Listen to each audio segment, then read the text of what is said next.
Hello बच्चों। Class 12th की physics में इस समय हम सब लोग प्रकाश के व्यतिकरण के आंकिक प्रश्न सॉल्व कर रहे हैं बालाजी प्रकाशन से। और पहले वीडियो में हम सब लोगों ने क्वेश्चन नंबर 8 तक के सारे क्वेश्चंस को कंप्लीट किया। अब सेकेंड एपिसोड में क्वेश्चन नंबर 9 से स्टार्ट करेंगे। तो आप सभी बच्चों का हमारे अपने प्यारे से यूट्यूब चैनल आदर्श डिजिटल क्लासेस पर स्वागत है। चलिए शुरू करते हैं। क्वेश्चन नंबर 9, यंग के प्रयोग में प्रकाश की तरंगदैर्घ्य लैम्डा बराबर 6000 एंगस्ट्रॉम है। स्लिटों के बीच अंतराल 0.05 सेमी तथा स्लिटों से पर्दे की दूरी 1 मीटर है। प्रथम अदीप्त तथा प्रथम दीप्त फ्रिंज के मध्य दूरी ज्ञात कीजिए। ठीक है, एक बार फिर से समझ लीजिए। तरंगदैर्घ्य हमें दी गई है यंग के प्रयोग में 6000 एंगस्ट्रॉम की, और स्लिटों के बीच की जो दूरी, छिद्र जो स्लिट S1 और S2 थे, स्मॉल डी से जिसको रिप्रेजेंट किया गया था, वो 0.05 सेमी। स्लिट की पर्दे से दूरी, जहां पर फ्रिंजे प्राप्त करते थे, उसकी दूरी है 1 मीटर। और प्रथम अदीप्त और सेंटर से प्रथम दीप्त फ्रिंज की दूरी ज्ञात करनी है। ठीक है, तो तरंगदैर्घ्य हमें दी गई है 6000 एंगस्ट्रॉम। एंगस्ट्रॉम को मीटर में चेंज करेंगे तो एंगस्ट्रॉम का मतलब होता है 10⁻⁻10 मीटर। और स्लिटों के बीच की दूरी, यानी कि वो थी छिद्र के बीच की दूरी, वो थी स्मॉल डी 0.05 सेमी। ठीक, सेंटीमीटर को मीटर में बदलने के लिए 10⁻²से गुणा कराते हैं। और स्लिट की पर्दे से जो दूरी, या पर्दे की स्लिट से पर्दे की दूरी 1 मीटर है। ठीक, हमको निकालना क्या है? दूरी निकालनी है प्रथम दीप्त और प्रथम अदीप्त फ्रिंज के बीच।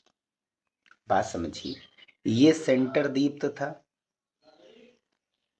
फिर क्या आया? अदीप्त बना प्रथम अदीप्त। भाई ये सेंटर दीप्त था, फिर प्रथम अदीप्त था, फर्स्ट डार्क जिसको बोलते थे, और फिर क्या आया? प्रथम दीप्त। केंद्रीय फ्रिंज कैसी होती थी? दोनों ओर ऐसे ही होता था ना, बाईं ओर भी ऐसे ही होता था कि नहीं होता था? पहले दीप्त, फिर अदीप्त, फिर दीप्त। ये ब्राइट है, फर्स्ट ब्राइट। इधर भी ये फर्स्ट डार्क, फर्स्ट ब्राइट। ठीक है, तो ये 0 है। हमको कहाँ से, सबसे पहले देखो सेंटर से दूर कौन है? ब्राइट वाली। और पास कौन है? डार्क वाली। तो ब्राइट वाली में से डार्क वाली हम घटा देंगे स्थिति। ठीक है, एक्सन स्थिति क्या होती है दीप्त की? X n is equals to N D lambda upon D. और अदीप्त के लिए 2n-1 D lambda upon D. N का मान इसमें 0 से स्टार्ट होता है और इसमें 1 से स्टार्ट होता है। डाल देते हैं। दीप्त की दूरी सेंटर से दीप्त की दूरी ज़्यादा है और अदीप्त वाले की कम है, तो इसलिए दीप्त से अदीप्त को घटाएंगे। प्रथम चाहिए तो n का मान 1 डी लेमडा अपान डी। प्रथम अदीप्त कह रहा है n का मान 1, 2 इंटू 1 माइनस का 1 डी लेमडा अपान 2d। अब दोनों में कॉमन क्या है? D lambda upon D, D lambda upon D बाहर, यहाँ से बचा 1, यहाँ 2 1 2 में से 1 गया, कितना बचा? 1, 1 ऊपर 2 नीचे। ये 1 में से आधा गया, कितना बचेगा? आधा। अब डी की वैल्यू कितनी है? 1 मीटर। और लेमडा कितना दिया गया? 6000 × 10⁻³ 6000 × 10⁻10 है। और स्मॉल डी कितनी है? दूरी कितनी स्लिटों की 0.05 × 10⁻²। दशमलव हटाएंगे, इधर 2 जीरो बढ़ जाएंगे, इंटू में 1/2 था ना, दशमलव बाद 2 अंक, 2 जीरो यहाँ बढ़ जाएंगे। अब कुछ करना नहीं है, ऊपर 6 1 6 हो जाएगा। कितने जीरो थे? 3 जीरो प्लस के, और यहाँ पर 100 लिखा रहने देंगे, इंटू में 10⁻−10। अब ये 2 माइनस की घात है, ऊपर जाएगी तो प्लस की हो जाएगी। और नीचे 5 का गुणा 2 से कराएंगे तो कितना हो जाएगा? 10। 1 जीरो से 1 जीरो खत्म। अब देखो प्लस वाले कितने जीरो? 2 1 3 3 3 6, 6 प्लस वाले जीरो हैं और 10 माइनस वाले, बचेंगे कितने? -4। भाई 10 उधार थे, 6 दिए, कितने बचे? -4 बचे भी। अब -4 इसको क्या लिख सकते हैं? 10⁻−10 इंटू 10⁻−3 मीटर में था ये। 10⁻−3 का मतलब होता है मिली। ठीक, 10⁻³ का मतलब ही होता है मिली। तो 10⁻³ की जगह पर मिली रख देंगे और लास्ट में मीटर। ठीक है, 10⁻³ मीटर मिलीमीटर के बराबर है, इसके बराबर है मिलीमीटर। अब पावर -1 है, 10 यानी दशमलव आगे जाएगा, माइनस मतलब कम होना, वो कम कब होगा जब दशमलव आगे जाएगा, तो 0.6 आ जाएगा इसका आंसर। क्वेश्चन नंबर 10 क्या कह रहा है, यंग के प्रयोग में दो स्लिटों के बीच की दूरी यानी स्मॉल डी 0.3 मिमी है। स्लिटों से 0.6 मीटर दूर रखे पर्दे पर 10वीं दीप्त फ्रिंज केंद्रीय फ्रिंज से 1.2 सेमी दूर स्थित हो तो प्रकाश की तरंग दैर्ध्य ज्ञात कीजिए। तो स्लिटों के बीच की दूरी और पर्दे की दूरी दी गई है स्लिट से, ठीक है। और 10वीं दीप्त फ्रिंज जो है, 10वीं वाली दीप्त फ्रिंज सेंटर से कितनी दूरी पर है, 1.2 सेमी की दूरी पर है। तो दिया क्या गया है, स्लिटों की दूरी 0.2 mm, मिली का मतलब 10⁻³ होता है, अभी बताया गया था। तो 0.3 × 10⁻³ ठीक। अगला, पर्दे की दूरी 0.6 मीटर और 10वीं दीप्त फ्रिंज जो है कितनी दूर है, स्थिति कौन बताता, xn 0.2 सेमी को हटाएंगे 10⁻² मीटर जुड़ जाएगा। लेमडा निकालना है, xn = दीप्त के लिए डी लेमडा अपॉन डी होता है। n का मान कितना है 10, 10वीं दीप्त फ्रिंज, n का मान 10, d का मान 0.6, लेमडा का मान निकालना है, d का मान 0.3 × 10⁻³ और xn यानी x10 की वैल्यू कितनी दी गई है, 1.2 × 10⁻²। अब यहाँ से दशमलव बाद एक अंक हट जाएगा, 3 × 1 3, 3 दूनी 6, ठीक है। अब ये माइनस की घात इधर आ जाएगी, इसका इधर आ जाएगा, ये इधर आ जाएगा, तो 10⁻³ इधर आ जाएगा, इधर 10 दूनी 20 हो गया ना। अब कितना बचा, 1.2 × 10⁻² -3। अब हो ये 20 कहाँ जाएगा, 20 लेमडा बराबर करेंगे तो 20 बटे में आ जाएगा, 20 का मतलब 2 × 10, ठीक है। अब ये 2 और 3 5 माइनस के हो जाएंगे और नीचे जो 20 था 2 × 10 लिख दिया गया, पावर 1 है 10 में, ऊपर जाएगी -1 हो जाएगी, तो कितना हो जाएगा, इसको काटेंगे 2 से काटेंगे 12, 2 × 1 2, 2 × 12, 2 × 1 2, 2 × 12, एक अंक आगे दशमलव लगा दिया गया, तो 0.6 ये पावर -1 हो जाएगी ऊपर -6, ठीक। क्या करेंगे, 10⁻⁻4 और 10⁻+4 से गुणा, मीटर में ही आंसर आ रहा है। अब -6 -4 -10 हो जाएंगे और 4 का मतलब होता है 10,000, 10⁻4 मतलब 4 जीरो, ठीक। 1 दशमलव से 1 जीरो खत्म, 1000 का गुणा 6 से करेंगे 6000 और 10⁻10 का मतलब मीटर का मतलब एंगस्ट्रॉम होता है, यही आंसर हो जाएगा। क्वेश्चन नंबर 11, यंग के प्रयोग में 5000 एंगस्ट्रॉम तरंगदैर्ध्य का प्रकाश प्रयोग करने पर फ्रिंज की चौड़ाई 0.06 सेमी प्राप्त होती है। यदि पर्दे की स्लिट से दूरी आधी कर दी जाए तो प्रकाश की तरंगदैर्ध्य का मान क्या लेना चाहिए कि 0.04 सेमी चौड़ी फ्रिंज पर्दे पर प्राप्त हो। तो पहली बार तरंगदैर्ध्य कितना लिया गया, 5000 एंगस्ट्रॉम, ठीक है। फ्रिंज की चौड़ाई तब कितनी मिली, 0.06 सेमी। अगर दूरी आधी कर दी जाए, किसकी दूरी, पर्दे की दूरी स्लिट से आधी कर दें तो तरंगदैर्ध्य क्या हुआ, और जबकि चौड़ाई कितनी बन रही, 0.04 से।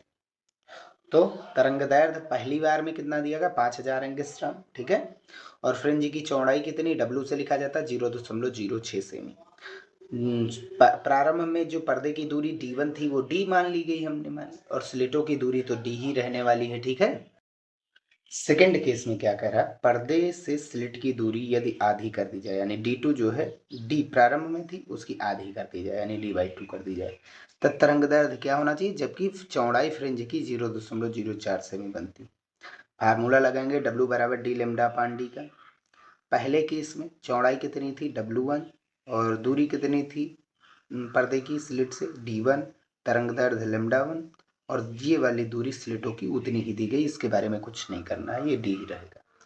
W2 क्या हो जाएगा, सेकंड केस में दूरी क्या होगी स्लिट की, कैपिटल D, D2 हो जाएगा, तरंगदैर्ध्य λ2 निकालना है हमें, और ये D जो है ये D बटे वाला, ये तो ऐसे ही रहेगा, दोनों का भाग कराएंगे, यानी W2 बटे W1, W2 की वैल्यू D2 λ2/D, W1 की वैल्यू D1 λ1/D, डी से डी खत्म, T2 की वैल्यू और यहाँ W की वैल्यू डालेंगे, W2 0.04 सेमी, W1 कितना है 0.06 सेमी, ठीक।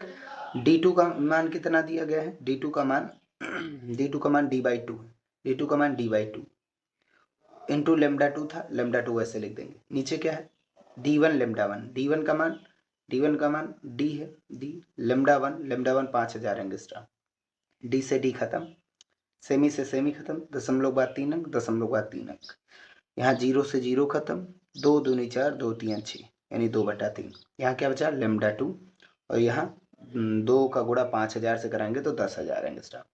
ये इधर चला जाएगा, 10,000 2 से गुणा कराएंगे तो 20,000 एंगस्ट्रॉम बटा 3 है, 20,000 को 3 से भाग कराएंगे तो हमको पता है 6,666.666 एंगस्ट्रॉम आ जाएगा। यही इसका आंसर हो जाएगा। क्वेश्चन नंबर 12, यंग के व्यतिकरण प्रयोग में फ्रिंज चौड़ाई 0.1 मिमी है। यदि पर्दे से स्लिट की दूरी 2 गुनी कर दें, स्लिटों के बीच की दूरी आधी कर दें और प्रकाश की तरंगदैर्ध्य 7200 एंगस्ट्रॉम से परिवर्तित कर 4500 एंगस्ट्रॉम कर दे तो नई फ्रिंज की चौड़ाई क्या होगी। तो फ्रिंज की चौड़ाई शुरुआत में कितनी थी 0.1 mm था, ठीक, और तरंगदैर्ध्य कितना था 7200 एंगस्ट्रॉम। कुछ परिवर्तन किया गया, जैसे स्लिटों की दूरी कितनी कर दी गई, पर्दे की स्लिटों से दूरी 2 गुनी और स्लिटों के बीच की दूरी आधी कर दी गई और तरंगदैर्ध्य कितना कर दिया गया 4500। अब बताना है नई फ्रिंज क्या होगी चौड़ाई। तो W1 हमें दिया गया है, प्रारंभ में फ्रिंज की चौड़ाई कितनी थी 0.1 mm और तरंगदैर्ध्य 7200 एंगस्ट्रॉम था। तो भैया शुरुआत में पर्दे की दूरी स्लिट से D मान लेंगे और स्लिटों के बीच की दूरी स्मॉल d मान लेंगे। इसके बारे में दिया ही नहीं गया, लेकिन सेकेंड केस में दिया गया है। अगर पर्दे की स्लिट से दूरी 2 गुनी कर दें, यानी प्रारंभ में D था अब 2D कर दिया जाए और स्लिटों के बीच की दूरी यानी स्मॉल d जो है प्रारंभ की आधी कर दी जाए, यानी कि आधी कर दी जाती है। तो प्रारंभ में कितनी थी D थी, अब आधी कर दी गई। λ2 कितना हो जाता है 4500 एंगस्ट्रॉम, 7200 से 4500। अब W2 निकालना है, W2 बटे W1 निकालेंगे। W बराबर क्या होता है D λ/D, लेकिन W2 के लिए D2 λ2/D2, W1 के लिए D1 λ1/D। W2 निकालना है, W1 0.01 mm, W2 कितना D2 कितना है 2D है, D2 कितना है 2D है, λ2 कितना है 4500 एंगस्ट्रॉम और स्मॉल D2 कितना है D/2, स्मॉल D2 कितना है D/2, D/2। यहाँ पर नीचे D1 कितना है D λ1 7200 एंगस्ट्रॉम और स्मॉल D कितना है प्रारंभ में D1 D के बराबर। तो ये D कैंसिल, ये D कैंसिल, 2 कहाँ चला जाएगा ऊपर, तो 2 दूनी 4, ये 2 ऐसे लिख देंगे, 2 ऊपर चला जाएगा, 45 से गुणा कराएंगे, 45 दूना 90 और ये वाला 2 लिखा रहने देंगे। यहाँ से देखो 4500 है और ये 7200, एंगस्ट्राम खत्म, डबल जीरो खत्म, ऊपर कितना बचा 45 का 2 से गुणा 90 और गुणा में 2, 90 गुणा 2, नीचे कितना केवल बच रहा है 72 और इधर कितना है 0.1, लास्ट में 0 कोई मतलब नहीं लिखने से। कैंसिल आउट करेंगे, 18 चौक 72, 18 पंचे 90, 2 एकन 2, 2 दूनी 4, 5/2 का मतलब 2.5 होता है और इसका गुणा इधर कराएंगे तो 25 एकन 25 हो जाएगा, 1 अंक 2 अंक आगे दशमलव, 1 2 अंक आगे दशमलव और ये mm में था तो mm में आ जाएगा इसका आंसर। ठीक है, देखिए क्वेश्चन नंबर 13 एक इंपॉर्टेंट क्वेश्चन है। क्या कह रहा है, यंग के प्रयोग में 5000 एंगस्ट्रॉम तरंगदैर्ध्य का प्रकाश प्रयुक्त करने पर 2 मीटर की दूरी पर दीप्त फ्रिंजों की चौड़ाई 0.7 मिमी प्राप्त होती है। समझो बात, 5000 एंगस्ट्रॉम तरंगदैर्ध्य है और पर्दे की दूरी 2 मीटर है, ठीक, कैपिटल डी हमेशा स्मॉल डी से बड़ा होता है और दीप्त फ्रिंजों की चौड़ाई, भैया फ्रिंजों की चौड़ाई चाहे दीप्त हो चाहे अदीप्त हो सभी की बराबर होती है, 0.75 mm प्राप्त होती है। ठीक, यदि पूरा उपकरण 1.5 अपवर्तनांक के द्रव में डुबो दिया जाए, यानी कि पूरा का पूरा जो ये प्रक्रम है यंग का प्रयोग वो पानी में डाल दिया जाता है जिसका अपवर्तनांक 1.5 है। अब फ्रिंज की चौड़ाई पर क्या प्रभाव पड़ेगा, तो बिल्कुल पड़ेगा, क्योंकि क्या है अपवर्तनांक बदला, तरंगदैर्ध्य बदलेगी और तरंगदैर्ध्य जैसे बदली चौड़ाई बदल जाएगी। देखिए सभी प्रक्रम सबसे पहले वायु में थे और सेकंड केस में कहां पर डाल दिया गया, ध्रुव में। तो जब प्रारंभ में वायु में था तब तरंग दैर्ध्य कितना था, 5000 एंगस्ट्रॉम, यानी कि लेमडा ए लिख सकते, ए मतलब एयर। एंगस्ट्रॉम को मीटर में चेंज करेंगे, 10⁻⁻10 मीटर होता है। पर्दे की दूरी स्लिट से 2 मीटर है और उस समय चौड़ाई कितनी है, वायु में चौड़ाई कितनी फ्रिंज की बन रही थी, 0.75 mm, मिली का मतलब 10⁻³ होता है, और ये लास्ट में मीटर। अब जब ये पूरा उपकरण 1.5 अपवर्तनांक वाले ध्रुव में डाला जाता है, एक अपवर्तनांक दिया गया, यानी एन को एन से लिखा जाता है अपवर्तनांक को 1.5, और क्योंकि ये ध्रुव है तो लिक्विड सफिक्स में कर दिया गया एल। WL कितना हो जाएगा, ठीक है, लिक्विड में फ्रिंज की चौड़ाई।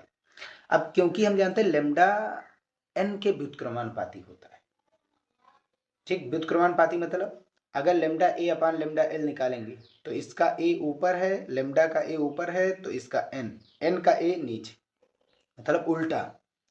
समानुपाती मतलब सामने, व्युत्क्रमानुपाती मतलब उल्टा, ठीक है। तो लेमडा ए बटे लेमडा एल बराबर हो जाएगा NL अपान NA, या डायरेक्ट आप फार्मूला लगा दीजिए, लेमडा एल बराबर lambda A upon NL। Clear बात भाई, NA का मान तो 1 ही हो जाएगा, ठीक। इसको इधर इन दोनों को आपस में इंटरचेंज कर लीजिए, बस वही चीज है। लेमडा ए वायु में तरंग दैर्ध्य 5000 एंगस्ट्रॉम, हमको लिक्विड में निकालनी है। लिक्विड का अपवर्तनांक 1.5, लिक्विड का ये एयर का कितना होता है n, वायु का अपवर्तनांक हमेशा 1 होता है ना। तब NL इसको इधर ले जाएंगे, ये दोनों आपस में इधर आ जाएंगे, इसका गुणा इधर इन दोनों को आपस में इंटरचेंज कीजिए, लेमडा एल बराबर करेंगे तो ये बटे में आ जाएगा 5000 बटे 1.5 एंगस्ट्रॉम। एंगस्ट्रॉम मतलब 10⁻⁻10, ये लिखा रहने दीजिए, लेमडा एल पता चल गया, ठीक है। फर्स्ट केस में क्या था, वायु में, तो W बराबर क्या होता है, डी लेमडा अपान डी, ठीक है।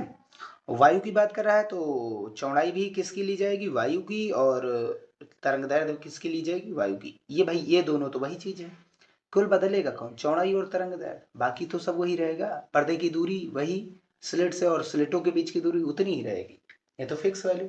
हमको स्मॉल डी निकालना है, इसको ऊपर ले जाएंगे, W को नीचे, स्मॉल डी बराबर डी का मान 2, लेमडा ए वायु में तरंगदैर्ध्य 5000 एंगस्ट्रॉम थी, एंगस्ट्रॉम मतलब 10⁻⁻10, और W का मान 0.75 mm था, 0.75 mm था, mm मतलब 10⁻³ ये पूरा लिखा रहने दी, अभी लास्ट में रख देंगे वैल्यू। सेकंड केस में क्या करा, ये पूरा प्रक्रम ध्रुव में डाल दिया जाए, यानी WL W2, भाई W बदल जाएगा, WL बराबर कितना हो जाएगा, डी लेमडा अपान डी तो वही रहेगा, क्यों लेमडा बदलेगा, लेमडा बदला तुरंत W बदल जाएगा, ठीक है ना। तो वैल्यू डाल देते हैं, डी का मान कितना है 2, लेमडा एल कितना आया था 5000 गुणे 10⁻³ बटे 1.5, यही तो आया था 5000 बटे 1.5 एंगस्ट्रॉम मतलब 10⁻⁻10, और बटे में स्मॉल डी का मान कितना आया, ये 2 गुणा 5000, 2 गुणा 5000 गुणा 10⁻⁻10, और बटे में कितना है 0.75 गुणे 10⁻³ ये कहाँ चला जाएगा, ऊपर। 5000 गुणे 10⁻10 खत्म, 2 से 2 खत्म, ये पूरा प्रक्रम ऊपर चला जाएगा, ऊपर चला गया ना। ये WL की वैल्यू है, ये ऊपर चला गया, नीचे क्या बचा 1.5, दशमलव बाद 2 अंक, दशमलव बाद 2 अंक, 75 एकन 75, 75 दूनी कितना होता है 150 गुणा 10⁻³ अब 1/2 मतलब क्या होता है 0.5, और 10⁻³ मतलब मिली, और ये WL की वैल्यू हो जाएगी आंसर, ठीक है। क्वेश्चन नंबर 14, प्रकाश के विकिरण संबंधी प्रयोग में दो स्लिटों के बीच अंतराल 0.2 मिमी है, इनसे निर्गत प्रकाश की व्यतिकरण से 1 मीटर दूरी पर स्थित पर्दे पर 3 मिमी चौड़ी फ्रिंजें बनती हैं। गणना कीजिए स्लिटों पर आपतित प्रकाश की तरंग दैर्ध्य। सेकंड, केंद्रीय दीप्त फ्रिंज से तृतीय दीप्त फ्रिंज की दूरी, ठीक है। तो दिया क्या गया है, प्लेटों के बीच की दूरी अंतराल कितना है 0.2 mm, मिली का मतलब 10⁻³ पर्दे की दूरी 1 मीटर, पर्दा कितनी दूरी पर है 1 मीटर, और फ्रिंज की चौड़ाई 3 mm है, मिली का मतलब 10⁻³ मीटर, ठीक है। आगे पहले केस में हमको तरंग दैर्ध्य निकालना है और दूसरे केस में तृतीय अदीप्त फ्रिंज की स्थिति मतलब x3। ठीक है, अब W बराबर डी लेमडा अपॉन डी होता है। डी W का मान 3 × 10⁻³ कैपिटल डी 1 है, लेमडा और गुणे इस बटे में कितना है स्मॉल डी 0.2 × 10⁻³। इसका गुणा इधर हो जाएगा, 2 3 6 10⁻³ 10⁻³ का गुणा 10⁻⁶, इधर कितना हो जाएगा लेमडा। ठीक, अब 10⁻⁴ और +4 से गुणा, क्यों?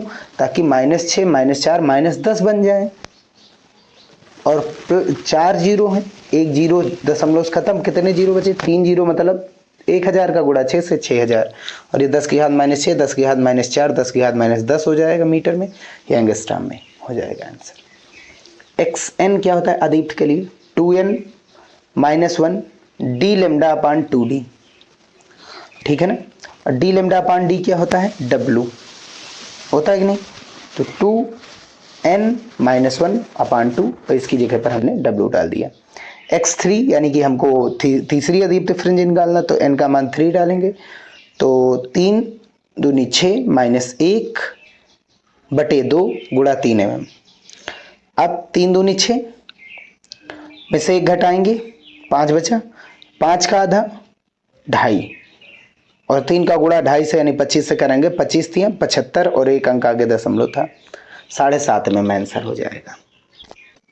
क्वेश्चन नंबर 15, यंग के द्विक रेखा प्रयोग में रेखा छिद्रों के बीच की दूरी 0.6 मिमी है तथा रेखा छिद्रों एवं पर्दे के बीच की दूरी 1.5 मीटर। तो जो बड़ा है, बड़ी वाली दूरी हमेशा कैपिटल डी, छोटी वाली दूरी स्मॉल डी। यदि व्यतिकरण प्रतिरूप के केंद्रीय फ्रिंज से किसी ओर, चाहे बाईं ओर चाहे दाईं ओर, 7वीं दीप्त और तीसरी अदीप्त फ्रिंज के बीच की दूरी, याद रखिए 7वीं दीप्त है और तीसरी अदीप्त, इन दोनों के बीच की दूरी 4.5 मिमी हो तो प्रयुक्त प्रकाश की तरंगदैर्घ्य। तो क्या दिया गया है 1.5 मीटर पर्दे की दूरी दी गई है स्लिट से, और स्लिटों के बीच की दूरी 0.6 mm, मिली का मतलब 10⁻³ तरंगदैर्घ्य निकालना है। कब? जब 7वीं दीप्त और तीसरी अदीप्त के बीच की दूरी 4.5 mm हो। 7वीं दीप्त है और तीसरी अदीप्त है, भाई 7वीं दीप्त ज़्यादा दूर होगी सेंटर से और तीसरी वाली कम दूरी पर, तो ज़्यादा में से कम घटाएंगे तो 4.5 mm आएगा इन दोनों के बीच की दूरी। दीप्त फ्रिंजों की स्थिति xn = n D lambda upon D होता है। अदीप्त के लिए 2n - 1 D lambda upon 2d होता है। तो क्योंकि ये 7वीं है तो n का मान 7 रखेंगे। अदीप्त कौन सी तीसरी है तो n का मान 3 रखेंगे, 3 दूनी 6 में से 1 घटाएंगे 5, ठीक है 5 लेमडा अपॉन 2d। ठीक है, यही इस आ जाएगा। ठीक, फिर आगे यहाँ पर डी लेमडा अपॉन डी, यहाँ डी लेमडा अपॉन डी, दोनों में कॉमन है, बाहर निकल गया, यहाँ 7 बचा, यहाँ पर 5/2 बचा। अब ये 4.5 मिली का मतलब 10⁻³ 4.5 मिली का मतलब 10⁻³ ये ऐसा लिखा रहने दीजिए। अब डी का मान कितना है 1.5, लेमडा निकालना है, स्मॉल डी कितना 0.6 × 10⁻³। इसको सॉल्व करेंगे तो 7 दूनी 14 में से 5 घटाए 9/2। ये प्लस का है भैया, ये प्लस का चिन्ह है, माइनस नहीं है, माइनस कोई भी नहीं आएगा। ठीक है, आएगा तो उसको प्लस बना लेना। अब यहाँ से 45 देखिए, 45 के नीचे 1 लिख करके दशमलव हटाएंगे 0 बढ़ जाएगा।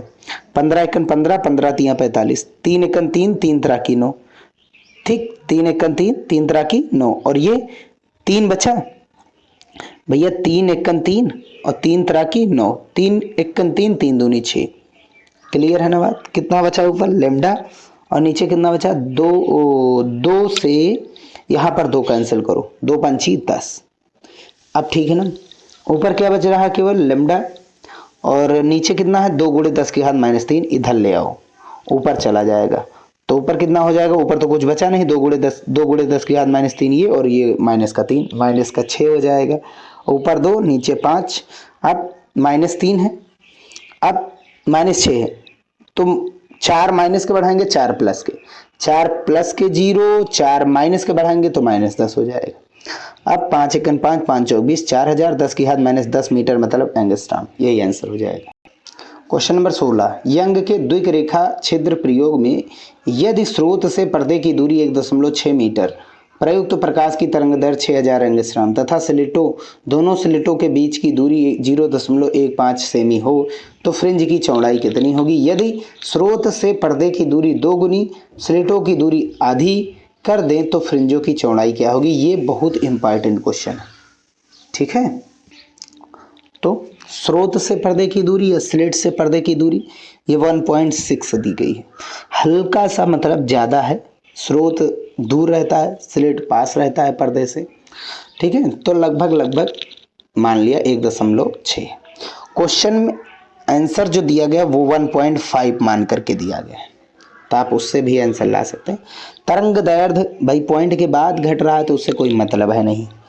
तरंग दैर्घ्य 6000 एंगस्ट्रॉम है, एंगस्ट्रॉम मतलब 10⁻⁻10 मीटर, और स्मॉल डी 0.15 सेमी है, सेमी को मीटर में बदलेंगे 10⁻2 से गुणा, डब्ल्यू निकालना है। डब्ल्यू बराबर क्या होता है पहले केस में, W D lambda upon D, D कितना है 1.6 और लेमडा कितना है 6000 गुणे 10⁻10, स्मॉल डी 0.15 गुणे 10⁻2। अब यहाँ पर दशमलव के बाद एक जीरो बढ़ाया, यहाँ दशमलव के बाद 2 अंक, दशमलव के बाद 2 अंक, दशमलव खत्म। 15 एकन 15, 15 चौके 60 और 16 चौको 64। कितने zero, 1 zero 2 zero 3 zero 3 zero.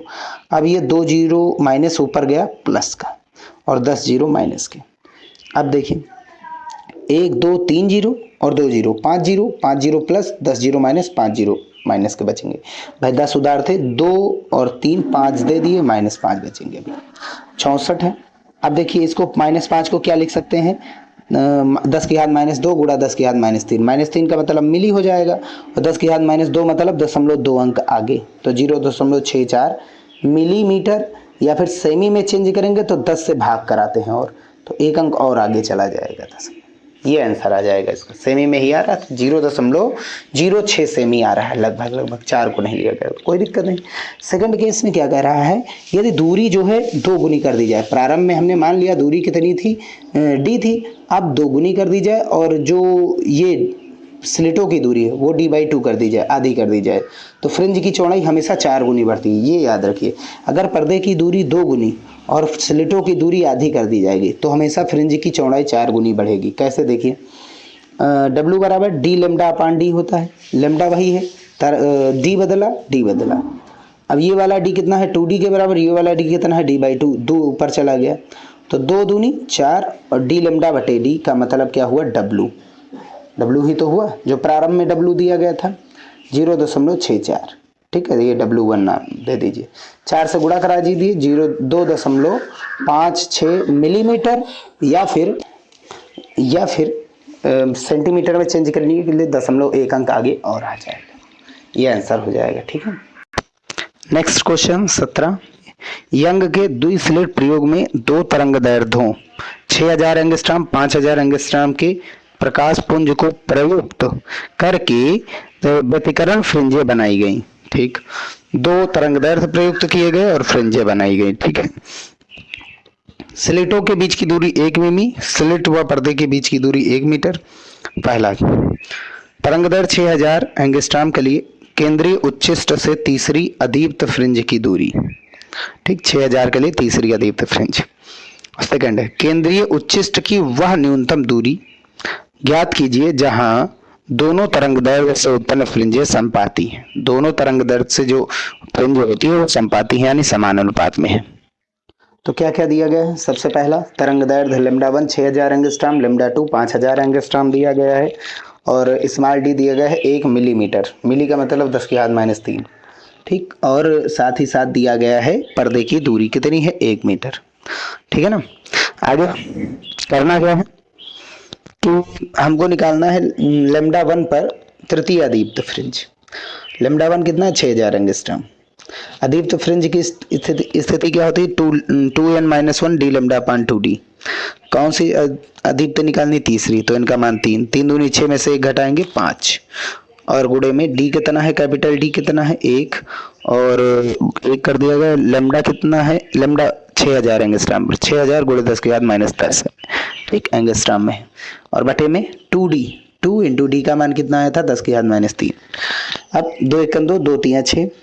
अब हल करेंगे 5 3 15, अब 3 जीरो माइनस, ऊपर गया प्लस, 3 प्लस पहले से ही थे, 3 और आ गए, 6 प्लस के और 10 माइनस के, बचेंगे कितने, -4। ठीक, -4 मतलब ये आ जाएगा, -4 मतलब -3 जो है वो मिली में चला गया, और एक माइनस का मतलब 0.1 अंक आगे आ जाएगा, 1.5 मिलीमीटर केंद्रीय के सेंटर से जो है हमारी तृतीय अदीप्त फ्रिंज की स्थिति हो जाएगी। सेकंड केस में बहुत बढ़िया चीज दिया गया है कि जो लैम्डा 1 पर दीप्त फ्रिंज की स्थिति है और लैम्डा 2 पर दीप्त फ्रिंज की जो स्थिति है ये समपाती हैं, यानी इनका अनुपात समान है। इसका मतलब 1 है, 1/1, 2/2, 4/4, 5/5, ऐसे है। सॉल्व करेंगे टोटल 1 ही आएगा। इसको इधर कराएंगे तो xn लैम्डा 1 पर बराबर होगा xn लैम्डा 2 पर, दोनों बराबर बराबर आएंगी। ठीक है, ऐसी क्या दूरी होगी, n का मान क्या रखें, n का मान बदलेंगे, हर एक तरंग दैर्ध्य के लिए n का मान अलग अलग हो जाएगा, होगा तो वही है ना। ठीक है, तो लगाते हैं दीप्त फ्रिंज की स्थिति क्या होती है लैम्डा 1 पर, n1 d लैम्डा 1 अपान d, और x लैम्डा 2 पर n2 d lambda 2 upon 2d। For minimum distance, न्यूनतम दूरी के लिए n1 जो है n मान लिया जाता है, n2 जो है n+1। याद रखिए एक चीज, किसकी तरंग दैर्ध्य ज्यादा है, लैम्डा 1 तरंग दैर्ध्य ज्यादा है। क्वेश्चन में लैम्डा 1 तरंग दैर्ध्य ज्यादा है और लैम्डा 2 तरंग दैर्ध्य कम है, तो इसलिए n2 को हम n+1 लेंगे हमेशा, और n1 को हम n लेंगे। बराबर बराबर लानी है। अगर इसको n+1 नाम दे देंगे, n+1 इसको नाम दे देंगे तो बराबर कैसे आएगा। तो याद रखिए हमेशा उसकी जिसकी तरंग दैर्ध्य कम है उसको n+1 नाम देंगे, और जिसकी तरंग दैर्ध्य ज्यादा है उसको हम हमेशा क्या नाम देंगे, n। ठीक है, चलिए तो ये क्या आ जाएगा, d से d खत्म, d से d खत्म, n1 लैम्डा 1 बराबर n2 लैम्डा 2, n1 का मान n1 का मान n, n2 का मान n+1, n1 का मान n, लैम्डा 1 6000, n2 का मान n+1, लैम्डा 2 कितना है 5000। ये 5000 ये कैंसिल आउट हो जाएंगे, एंगस्ट्राम 3 जीरो 3 जीरो, ये 6n हो जाएगा, 5 एकन 5n इधर आएगा, माइनस का हो जाएगा 5 एकन 5, 6n में से 5n घटाएंगे तो फिर n का मान 5 बच जाएगा, अर्थात n1 का मान 5 और n2 का मान n+1 था 6 हो जाएगा। तो लैम्डा 2 के लिए तरंग n जो छठवीं दीप्त फ्रिंज है और लैम्डा 1 के लिए जो पांचवी दीप्त फ्रिंज है वो दोनों समान दूरी पर आएंगी, उनकी स्थितियां समान होंगी। यही चीज तो है ना, बराबर बराबर आएंगी। लैम्डा 1 पर यानी n1 आया, लैम्डा 1 और n1 पर और लैम्डा 2 और n2 पर इन दोनों की दीप्त फ्रिंजों की स्थितियां बराबर बराबर हो जाएंगी, समपाती हो जाएंगी, कहने का मतलब अनुपात 1 हो जाएगा। तो कोई एक निकाल लीजिए, क्योंकि दोनों बराबर है तो कोई एक निकाल लीजिए। तो xn का फार्मूला क्या होता है, d लैम्डा अपान d, n का मान n1, लैम्डा का मान लैम्डा 1, पहले वाले लैम्डा 1 के लिए है ना, लैम्डा 1 के लिए n का मान n1 है, लैम्डा 2 के लिए n का मान n2 है, अभी बताया गया था। तो n का मान 5, d का मान 1, लैम्डा 1 6000 गुणे 10 की घात -10 और d का मान 10 की घात -3, -3 ऊपर गया +3 हो जाएगा, हो गया। अब 5 छक्का 30, कितने जीरो हो जाएंगे, 1 0 2 0 3 0 और 5 छक्का 30, एक और zero, 1 0 2 0 3 0 4 0, 4 0 plus 3 0, 3 0 plus 3 plus 4 plus 7 plus और 10 माइनस, तो 3 माइनस के बच जाएंगे, और -3 मतलब मिली होता है। ठीक है, 3 mm की दूरी पर n1 और n2 जिनकी तरंग दैर्ध्य लैम्डा 1 लैम्डा 2 है उन दोनों की स्थितियां 3 mm की दूरी पर बराबर बराबर आएंगी। क्वेश्चन नंबर 18, वैसे सिलेबस ये है नहीं, हट गया है। यंग का द्विक रेखा छिद्र प्रयोग 6000 एंगस्ट्रॉम तथा तरंग दैर्ध्य यंग का द्विक रेखा छिद्र प्रयोग 6000 एंगस्ट्रॉम तरंग दैर्ध्य के इक्वाडी प्रकाश स्रोत से किया जाता है। रेखा छिद्र 2 मिमी की दूरी पर है तथा 10 सेमी की दूरी पर रखे पर्दे पर फ्रिंजें देखी जाती हैं। अब रेखा छिद्र के सामने 0.2 मिमी मोटाई की एक पारदर्शी प्लेट रख दी जाती है और यह पाया जाता है कि व्यतिकरण प्रतिरूप 5 मिमी हट जाता है। कितना विस्थापन आ जाता है, 5 mm का। पारदर्शी प्लेट का अपवर्तनांक क्या होगा। तो 18 में तरंग दैर्ध्य 6000 एंगस्ट्रॉम, एंगस्ट्राम मतलब 10 की घात माइनस 10 मीटर। स्मॉल डी स्लेटों की दूरी 2 mm है, यानी मिली का मतलब 10 की घात माइनस 3, और 10 सेमी दी गई पर्दे की दूरी, यानी कि सेमी को मीटर में चेंज करेंगे 10 की घात माइनस 2। विस्थापन कितने का आ रहा है 5 mm का, मिली का मतलब 10 की घात माइनस 3। ठीक, विस्थापन को डेल्टा वाई से रिप्रेजेंट करेंगे। कितनी मोटाई की प्लेट धरी जाती है पारदर्शी प्लेट, 0.2 mm, मिली का मतलब 10 की घात माइनस 3। हमको एन निकालना है, एन मतलब यहाँ अपवर्तनांक है भैया, एन का मतलब अपवर्तनांक है, एन या म्यू लिख दीजिए, कोई दिक्कत नहीं है। तो फ्रिंज के विस्थापन का जो सूत्र होता है डेल्टा वाई, वो d/2 bracket n - 1 into T के बराबर होता है। ये n भैया म्यू दे दीजिए, काम ही खत्म। अपवर्तनांक पिछले वाले में भी यही कर दीजिए, n मतलब वो स्थिति दूरी हो जाएगी ना, डिस्टेंस। ये 5 × 10 की घात माइनस 3 है, कैपिटल डी 10 × 10 की घात माइनस 2, स्मॉल डी 2 × 10 की घात माइनस 3 है। एन का मान निकालना है -1, टी का मान 0.2 × 10 की घात माइनस 3। ठीक है, अब 0 से दशमलव खत्म, 2 से 2 खत्म, 10 की घात माइनस 3 से 10 की घात माइनस 3 खत्म, -2 है इधर आ जाएगा, +2 हो जाएगा, -2 है इधर आएगा, बराबर किस बार +2 हो जाएगा। तो 5 × 10 की घात माइनस 3 इंटू 10 की घात माइनस 2 है प्लस का, 3 - 2 + 3 उधार थे, 2 दिए, कितना बचा 1 उधार, 1 उधार मतलब 0.1 अंक आगे, 0.5 किसकी वैल्यू है n - 1 की, -1 इधर आएगा प्लस का हो जाएगा, तो प्लस का 1, ठीक है, और प्लस 0.5 यानी जोड़ेंगे 1 और आधा 1.5, यही आंसर हो जाएगा। क्वेश्चन नंबर 19, क्वेश्चन नंबर 19 इसमें बताया गया है, कहा गया है कि जो एक व्यतिकरण में अधिकतम तीव्रता वाली तरंग दैर्ध्य और संपोषी व्यतिकरण की, यानी कि अधिकतम होता है वहाँ, और मिनिमम तीव्रता न्यूनतम तीव्रता का अनुपात दिया गया है। तरंगों की अधिकतम और न्यूनतम तीव्रताओं का अनुपात 9:1 है, और स्लिटों की चौड़ाई का अनुपात हमको निकालना है। स्लिट की चौड़ाई, छिद्र कितना चौड़ा होगा, तो तीव्रता ज्यादा होगी तो छिद्र की चौड़ाई भी ज्यादा रखनी पड़ेगी। प्रकाश ज्यादा तेजी से आ रहा, ज्यादा पावरफुल है, तो जो छिद्र किए गए थे S1 और S2 वो ज्यादा मोटे होने चाहिए, उनकी चौड़ाई ज्यादा होनी चाहिए। तो W किसके समानुपाती होगा, आई के, और आई किसके समानुपाती होगा, आयाम के वर्ग के, बताया गया था। आई मैक्सिमा बटे आई मिनिमा बराबर क्या होता है, A1 + A2 का होल स्क्वायर बटे A1 - A2 का होल स्क्वायर, और जो कि कितना दिया गया है 9/1। यहाँ भी स्क्वायर, यहाँ भी स्क्वायर, होल स्क्वायर कर देंगे, और यहाँ पर स्क्वायर लगाने के लिए 3 का स्क्वायर ये होता है, ये 1 का स्क्वायर, 3/1 का होल स्क्वायर, स्क्वायर स्क्वायर खत्म। देखिए A1 + A2 कितना आया 3, A1 - A2 कितना आया 1, दोनों को जोड़ेंगे तो ये खत्म, A1 और A1 कितने A1 हो जाएंगे 2A1, 3 और 1 4, 2 × 1 2, 2 दूनी 4, A1 का मान 2 आ गया। A2 का मान निकालने के लिए इसमें मान धरेंगे, A2 बराबर करेंगे, A1 इधर आएगा -3A1, A1 कितना आया 2, 3 में से 2 गया 1, A2 का मान मिल गया। अब W क्या है, आई के समानुपाती या आयाम के वर्ग के समानुपाती। आयाम हमारा कितना आया है, W1 निकालेंगे, पहली वाले स्लिट की चौड़ाई, उसके लिए आयाम A1, दूसरी वाली स्लिट की चौड़ाई, उसके लिए आयाम तरंग का A2। ठीक है, आयाम का होता है ना, तो आयाम क्या है A1 और A2, चाहे कैपिटल A कर दीजिए चाहे स्मॉल A कर दीजिए, कोई दिक्कत नहीं। W1 W2 निकालेंगे तो A1/A2 का होल स्क्वायर आएगा, होल स्क्वायर लगा ना इस पर, ठीक है। अरे समानुपाती का चिन्ह हटाएंगे, कांस्टेंट जुड़ेगा, कांस्टेंट कट जाएंगे। अब A1 कितना है 2 है, A2 कितना है 1 है, 2/1 का होल स्क्वायर, 2 का स्क्वायर 4, 1 का स्क्वायर 1, यानी W1 W2 का अनुपात 4:1 हो जाएगा आंसर। वैसे 19 और 20 नई वाली बुक में है, ठीक है, पुरानी वाली बुक में नहीं है क्वेश्चन में। 2 तरंगे दी गई हैं जिनमें तीव्रताएं दी गई हैं 9I, और दूसरी तीव्रता दी गई है, दूसरी वाली तरंग की तीव्रता 4I है।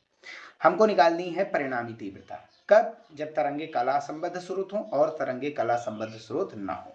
याद रखिए, अगर कला संबद्ध स्रोत हैं तो फाई जो कलांतर होता है वो या तो 0 या तो कांस्टेंट होगा। क्लियर बात। कला संबद्ध स्रोत ऐसे स्रोत होते हैं जिनके मध्य कलांतर सदैव नियत होता है। क्या होता है, नियत होता है।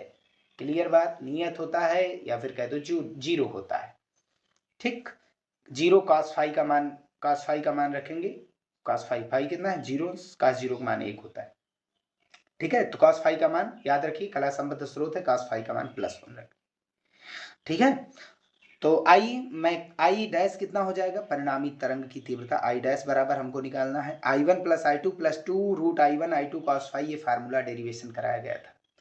I1 कितना है 9I, I2 कितना 4I, 2I1 का मान 9I, I2 का मान 4I, cos फाई का मान 1, 9 4 13I, और 9 बाहर आएगा तो 3 बचेगा, 4 बाहर आएगा रूट के तो 2 बचेगा, रूट आई आई बन जाएगा, 2 3 6 दूनी 12, 12 आई 13 आई कितना हो जाएगा 25 आई, ये हो जाएगी पहली। जब तरंगे कला संबद्ध होंगी तो 25 आई हो जाएगी तीव्रता। लेकिन अगर कला संबद्ध स्रोत ना हुए तो, तरंगे कला संबद्ध ना हुई तो, उनके मध्य कलांतर सदैव नियत ना हो तो वो कोई व्यतिकरण नहीं होगा। भाई कलांतर नियत ही नहीं तो व्यतिकरण नहीं होगा, और व्यतिकरण नहीं होगा तो उनको डायरेक्ट जोड़ देना है, बस ये चीज याद रखिए। कहने का मतलब cos फाई डायरेक्ट 0 हो जाएगा, cos फाई 0 हो जाएगा तो काम खत्म पूरा। ये I1 और I2 बचा, I1 कितना है 9 आई, I2 कितना है 4 आई, तो I डबल डैश यानी कला संबद्ध ना हो, कला असंबद्ध हो तो कितना हो जाएगा 13 आई, तीव्रता उतनी रहेगी। कोई ये वाला रूल अप्लाई ही नहीं हो पाएगा, डायरेक्ट उसको जोड़ दी जाएगी तीव्रता।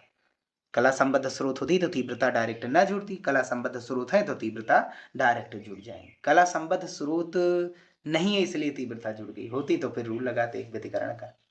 ठीक है, बस इतना था क्वेश्चन, यहीं पर समाप्त है। नेक्स्ट वीडियो में हम विवर्तन के क्वेश्चंस को भी सॉल्व करेंगे।